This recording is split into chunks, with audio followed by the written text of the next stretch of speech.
New Treasure Seekers by Edith Nesbit. Third chapter. Archibald the Unpleasant. The house of Bastable was once in poor but honest circs. That was when it lived in a semi-detached house in the Lewisham Road and looked for treasure.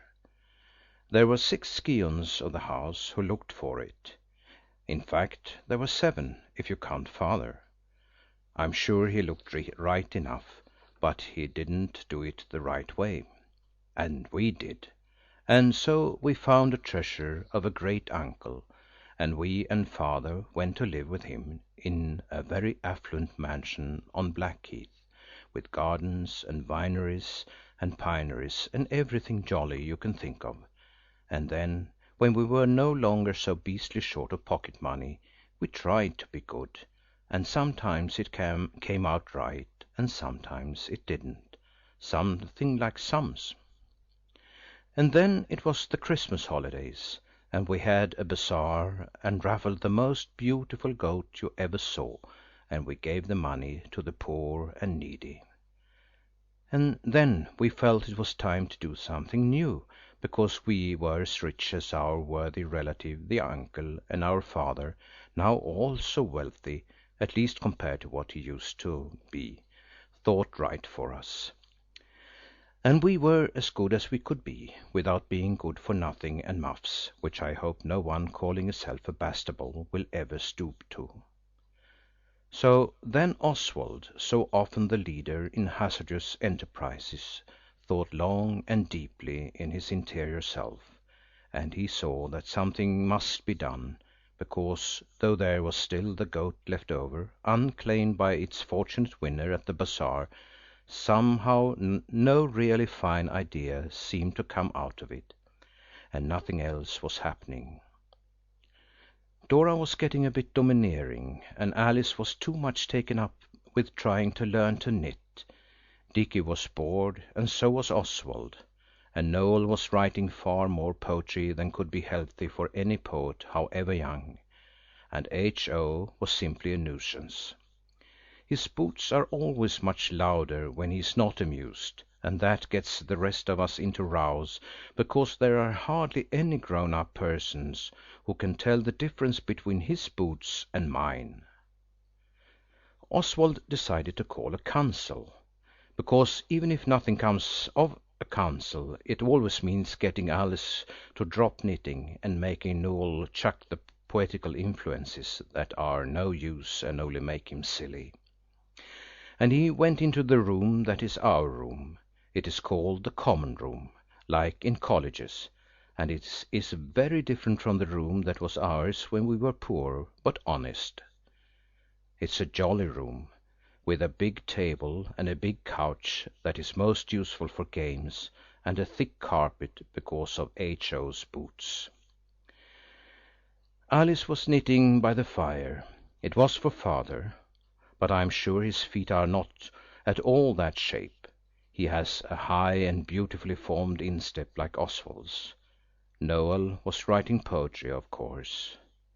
My dear sister sits and knits. I hope to goodness the stocking fits, was as far as he had got. It ought to be my dearest sister to sound right, he said, but that wouldn't be kind to Dora. Oh, thank you, said Dora. You needn't trouble to be kind to me, if you don't want to. Shut up, Dora, said Dickie. Noel didn't mean anything. He never does, said H.O., nor yet his poetry doesn't neither. And his poetry doesn't either, Dora corrected. And besides, you oughtn't to say that at all. It's unkind. You're too jolly down on the kid, said Dickie. And Alice said, 87, 88. Oh, do be quiet half a sec. 89, 90. Oh, now I shall have to count the stitches all over again. Oswald alone was silent and not cross. I tell you this to show that the sort of worryingness was among us that is catching, like measles. Kipling calls it the camellious hump, and as usual that great and good writer is quite correct. So Oswald said, "Look here, let's have a council. It says in Kipling's book, when you've got the hump, go and dig till you gently perspire. Well, we can't do that because it's simply pouring, but…" The others all interrupted him and said they hadn't got the hump, and they didn't know what he meant. So he shrugged his shoulders patiently. It is not his fault that the others hate him to shrug his shoulders patiently. And he said no more. Then Dora said, "Oh, don't be so disagreeable, Oswald, for goodness sake." I assure you she did, though he had done simply nothing. Matters were in this cryptical state when the door opened and Father came in. "Oh, hello, kiddies," he remarked kindly. "Beastly wet day, isn't it? And dark too. I can't think why the rain can't always come in term time. It seems a poor arrangement to have it in vac, doesn't it?" I think everyone instantly felt better. I know one of us did, and it was me. Father lit the gas and sat down in the armchair and took Alice on his knee. "First," he said, "here's a box of chocks." It was an extra big and beautiful one, and Fuller's best. "And besides the chocks, a piece of good news. You're all asked to a party at Mrs. Leslie's. She's going to have all sorts of games and things, with prizes for everyone, and a conjurer and a magic lantern." The shadow of doom seemed to be lifted from each young brow, and we felt how much fonder we were of each other than anyone would have thought. At least Oswald felt this, and Dickie told me afterwards he felt Dora wasn't such a bad sort after all. "It's on Tuesday week," said Father. "I see the prospect pleases. Number 3 is that your cousin Archibald has come here to stay a week or two. His little sister has taken it into her head to have a whooping cough, and he is downstairs now talking to your uncle." We asked what the young stranger was like, but Father did not know, because he and cousin Archibald's father had not seen much of each other for some years. Father said this, but we knew it was because Archibald's father hadn't bothered to see ours when he was poor and honest. But now he was the wealthy sharer of the red brick, beautiful Blackheath house. It was different. This made us not like Uncle Archibald very much, but we were too just to blame it on too young Archibald. All the same, we should have liked him better if his father's previous career had not been of such a worldly and stuck-up sort. Besides, I do think Archibald is quite the most rotten sort of name. We should have called him Archie, of course, if he had been at all decent. "You'll be as jolly to him as you can, I know," Father said. "He's a bit older than you, Oswald. He's not a bad-looking chap." Then Father went down, and Oswald had to go with him, and there was Archibald sitting upright in a chair, talking to our Indian uncle as if he was some beastly grown-up. Our cousin proved to be dark and rather tall, and though he was only 14 he was always stroking his lip to see if his moustache had begun to come. Father introduced us to each other, and we said, "How do you do?" and looked at each other, and neither of us could think of anything else to say. At least Oswald couldn't, so then we went upstairs. Archibald shook hands with the others, and everyone was silent except Dora, and she only whispered to H.O. to keep his feet still. You cannot keep for ever in melancholy silence, however few things you have to say, and presently someone said it was a wet day, and this well-chosen remark made us able to begin to talk. I do not wish to be injurious to anybody, especially one who was Sebastable by birth at least, if not according to the nobler attributes, but I must say that Oswald never did dislike a boy so much as he did that young Archibald. He was as cocky as though he'd done something to speak of, been captain of his 11, or passed a beastly exam, or something, but we never could find that he had done anything. He was always bragging about the things he had at home, and the things he was allowed to do, and all the things he knew all about, but he was most untruthful chap.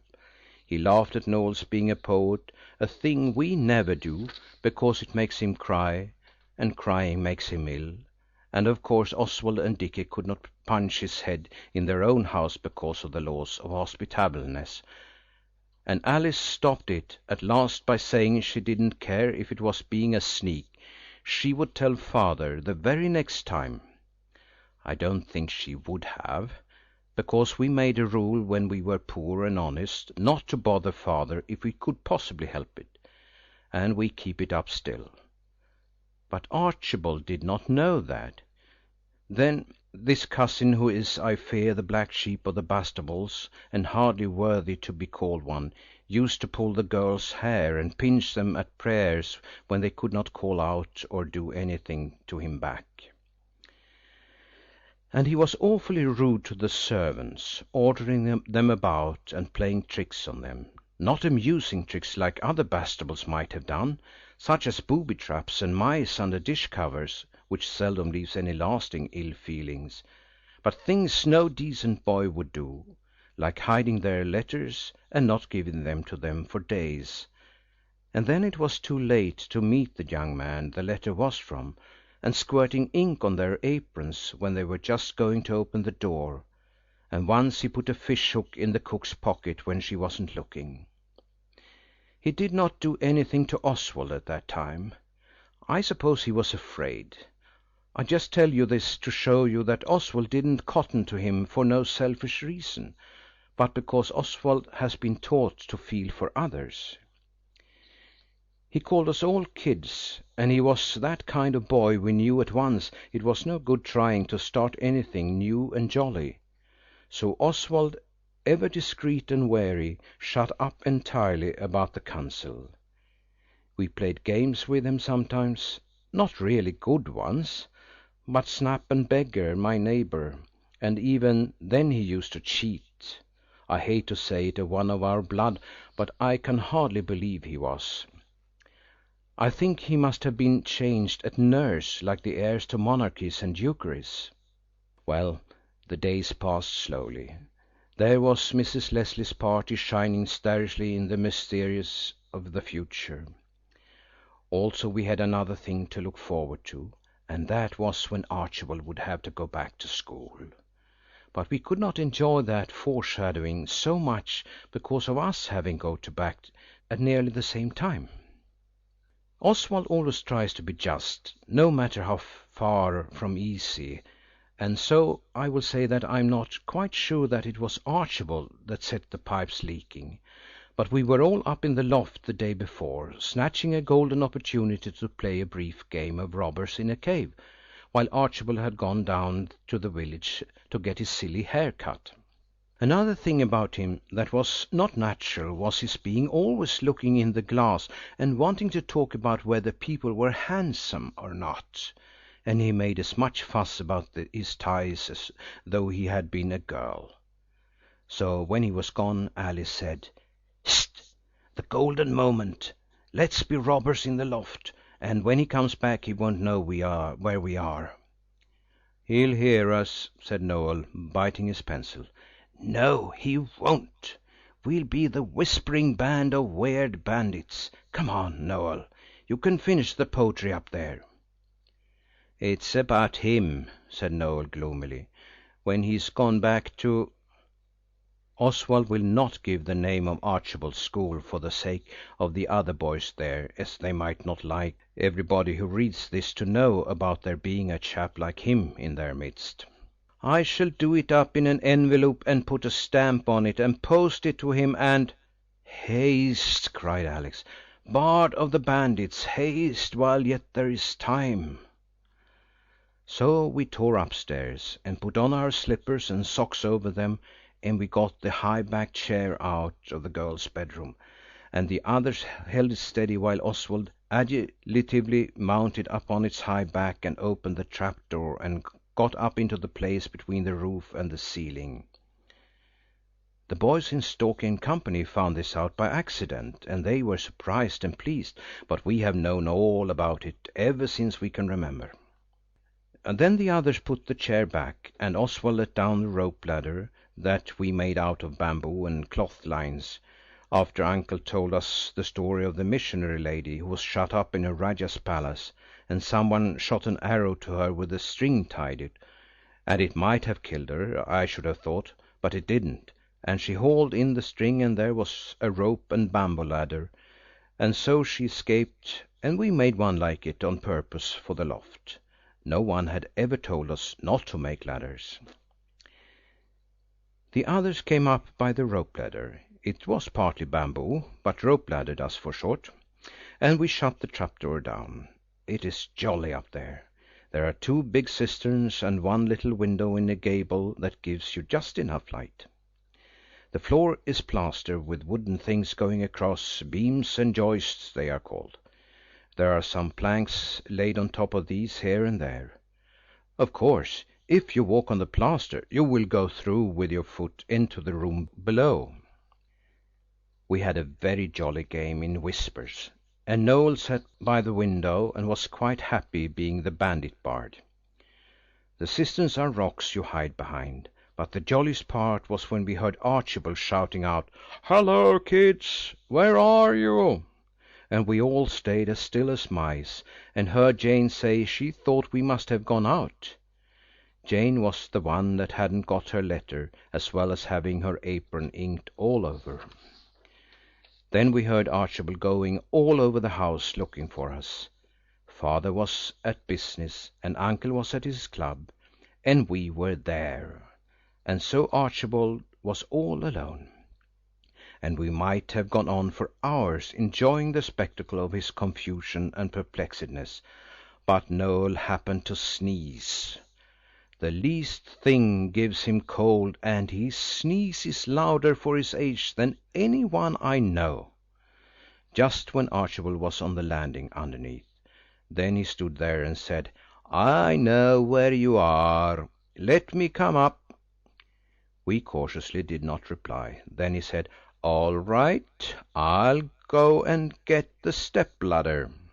We did not wish this. We had not been told not to make rope ladders, nor yet about not playing in the loft. But if he fetched the step-ladder, Jane would know, and there are some secrets you like to keep to yourself. So Oswald opened the trapdoor and squinted down, and there was that Archibald with his beastly hair cut. And Oswald said, "We'll let you up if you promise not to tell you've been up here." So he promised, and we let down the rope ladder. And it will show you the kind of boy he was that the instant he got up by it he began to find fault with the way it was made. Then he wanted to play with the ball-cock, but Oswald knows it is better not to do this. "I dare say you're forbidden," Archibald said, "little kids like you. But I know all about plumbing." And Oswald could not prevent his fiddling with the pipes and the ball-cock a little. Then we went down. All chance of further banditry was at an end.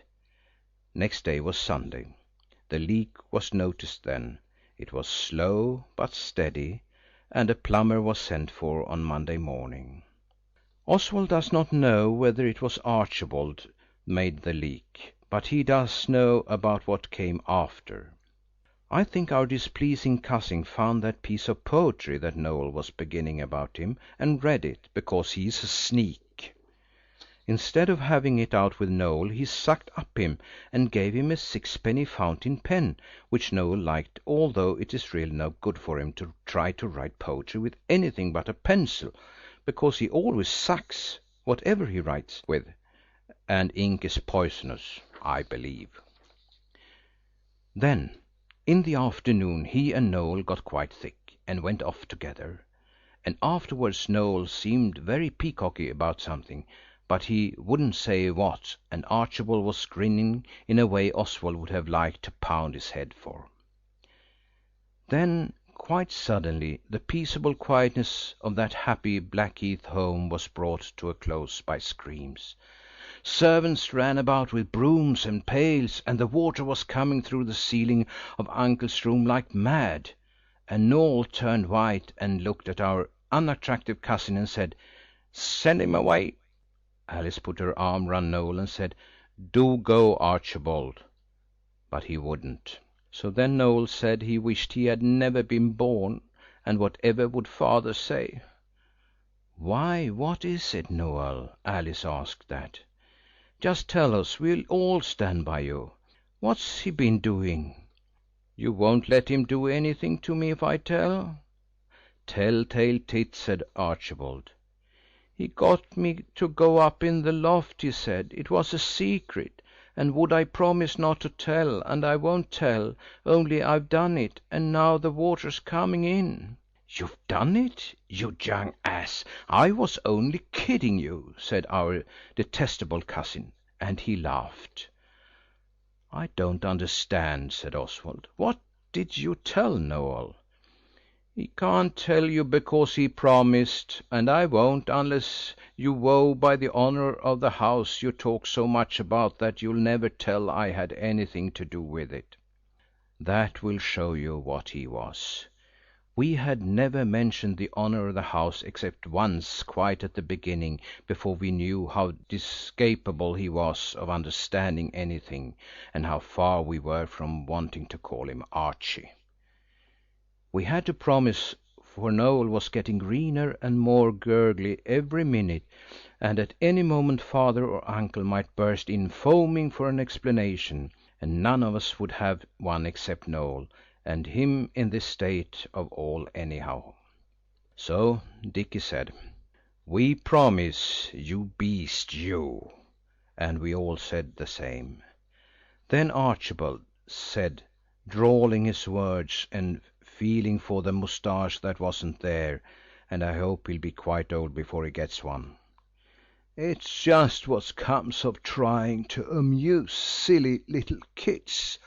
I told the foolish little animal about people having arteries cut, and your having to cut the whole thing to stop the bleeding. And he said, 'Was that what the plumber would do to the leaky pipe?' And how pleased your governor would be to find it mended. And then he went and did it." "You told me to," said Noël, turning greener and greener. "Go along with Alice," said Oswald. "We'll stand by you. And Noël, old chap, you must keep your word and not sneak about that sneaking hound." Alice took him away, and we were left with the horrid Archibald. "Now," said Oswald, "I won't break my word, no more will the rest of us, but we won't speak another word to you as long as we live." "Oh, Oswald," said Dora, "what about the sun going down?" "Let it jolly well go," said Dick in furiousness. Oswald didn't say we'd go on being angry for ever, but I'm with Oswald all the way. I won't talk to cads. No, not even before grown-ups. They can jolly well think what they like. After this no one spoke to Archibald.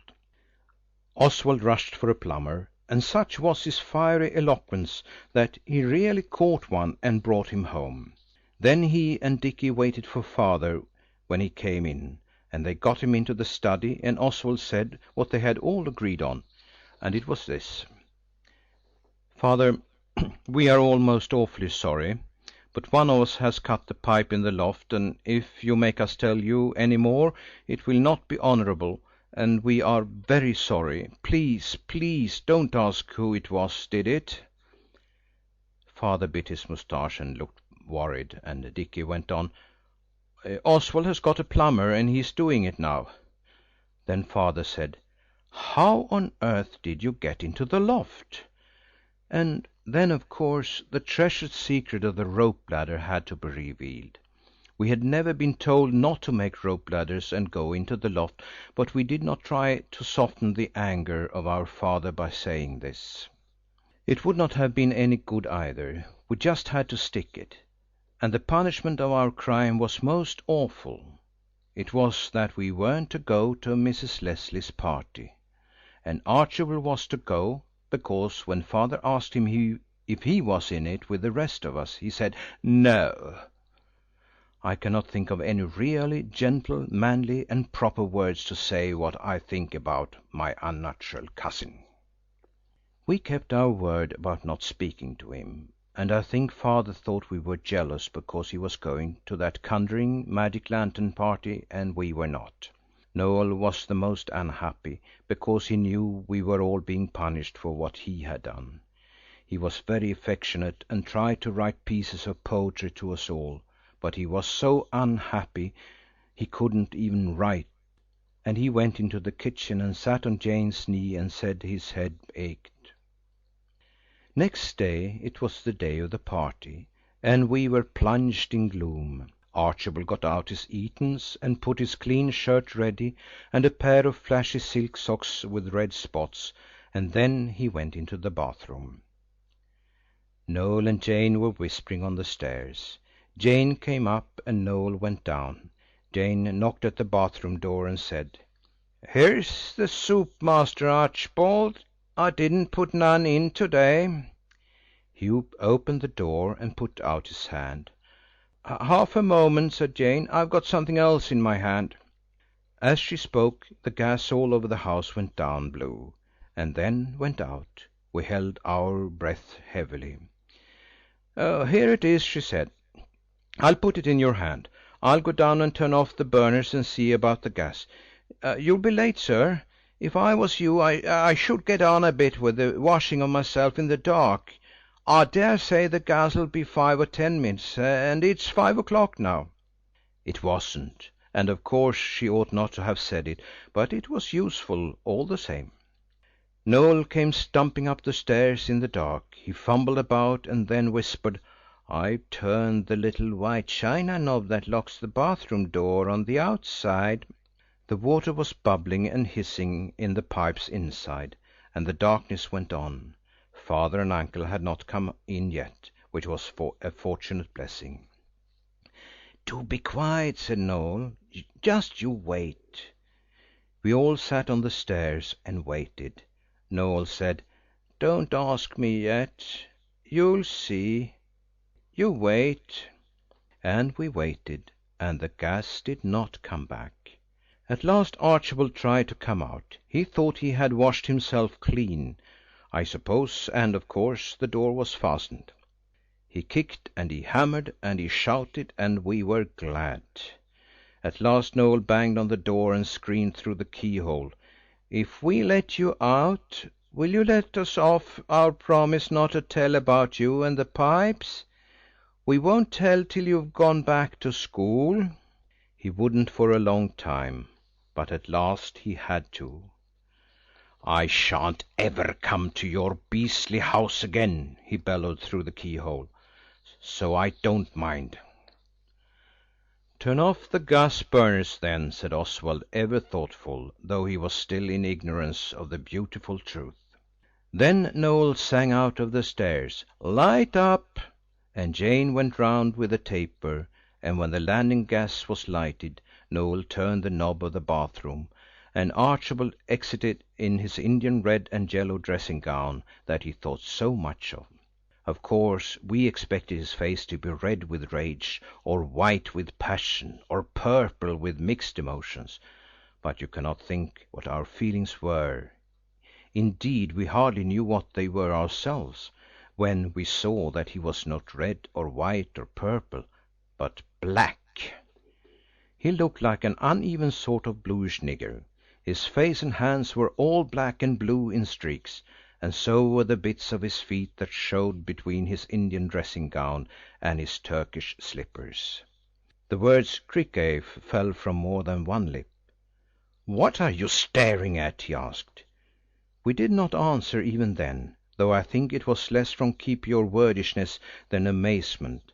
But Jane did. "Nyang, nyang," she uttered tauntingly. "You thought it was soap I was giving you. And all the time it was Maple's dark bright navy blue indelible dye. Won't wash out."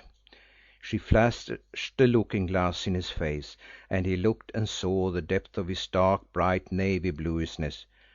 Now you may think that we shouted with laughing to see him done brown and dyed blue like this, but we did not. There was a spellbound silence. Oswald, I know, felt a quite uncomfortable feeling inside him. When Archibald had had one good look at himself he did not want any more. He ran to his room and bolted himself in. "He won't go to no parties," said Jane, and she flounced downstairs. We never knew how much Noël had told her. He is very young, and not so strong as we are, and we thought it better not to ask. Oswald and Dickie and H.O., particularly H.O., told each other it served him right, but after a bit Dora asked Noël if he would mind her trying to get some of it off our unloved cousin, and he said no. But nothing would get it off him, and when Father came home there was an awful row, and he said we had disgraced ourselves and forgotten the duties of hospitality. We got it pretty straight, I can tell you, and we bore it all. I do not say we were martyrs to the honour of our house or to our plighted word, but I do say that we got it very straight indeed, and we did not tell the provocativeness we had from our guests that drove the poet Noël to this wild and desperate revenge. But someone told, and I have always thought it was Jane, and that is why we did not ask too many questions about what Noël had told her, because late that night Father came and said he now understood that we had meant to do right, except perhaps the one who cut the pipe with the chisel, and that must have been more silliness than naughtiness, and perhaps the being dyed blue served our cousin rather right. And he gave Archibald a few remarks in private, and when the dye began to come off, it was not a fast dye, though it said so on the paper it was wrapped in. Archibald, now a light streaky blue, really did seem to be making an effort to be something like decent. And when now merely a pale grey he had returned to school, he sent us a letter. It said, "My dear cousins, I think that I was beastlier than I meant to be, but I am not accustomed to young kids, and I think Uncle was right, and the way you stand up for the honour of our house is not all nonsense like I said it was. If we ever meet in the future life I hope you will not keep a down on me about things. I don't think you can expect me to say more. From your affectionate cousin, Archibald Bastable." So I suppose rays of remorse penetrated that cold heart, and now perhaps he will be a reformed Bastable. I'm sure I hope so, but I believe it is difficult, if not impossible, for a leopard to change his skin. Still, I remember how indelibly black he looked when he came out of the fatal bathroom, and it nearly all wore off. And perhaps spots on the honourable inside parts of your soul come off with time. I hope so. The dye never came off the inside of the bath, though. I think that was what annoyed our good great uncle the most. End of chapter 3. New Seekers by Edith Nesbit. Read by Lars Rolander, January 2008.